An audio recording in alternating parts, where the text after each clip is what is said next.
Hello, Barb Stackhouse here, author of Profit First for Dentists. I've been sharing a new video each week here on this YouTube channel, and today's topic is more new patients. Every practice out there is always working on their new patient numbers. It's a given. There will always be the need for more new patients. I'm going to address this topic from a profitability perspective. I believe it's important to have a specific target number for new patients, and this will depend on the size of your practice and the number of providers. If you are in rapid growth mode, you may be hiring more providers as you increase the new patient numbers. But you must know what you and your team can handle without any service failures. One of the biggest issues I see with a practice in hyper-focused rapid growth is the sudden increase that they see in expenses. Hiring team members, increased supplies, lab, marketing, and more can get out of hand quickly. Now, dentists may find themselves managing more people and running around like crazy with all this rapid increase in new patient numbers. Yet they find themselves not keeping much more of the money that flows through the practice.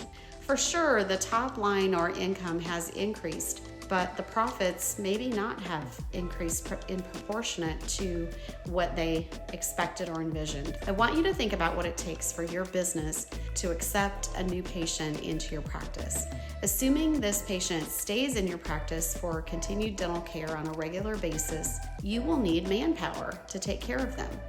Of course, there will be some attrition with patient numbers in your practice, but for most dentists, their total number of patients will continue to increase over the life of the practice. And you have to think about taking care of the existing patients that you have, along with all the new patients that you are attracting and desiring to have. What will your expenses be?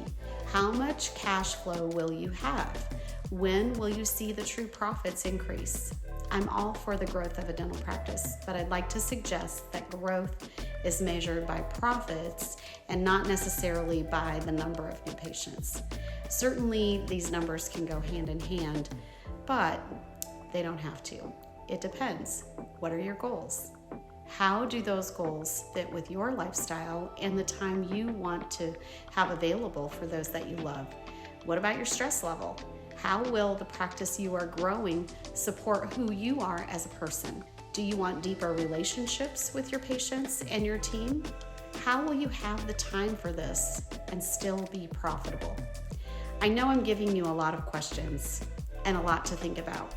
Before you jump headfirst into thinking you just need more new patients, why not consider the cost both financially and emotionally? There's always a cost associated with growth, so there must also be a payoff. That payoff is either time or money to give you the freedom that you are likely seeking.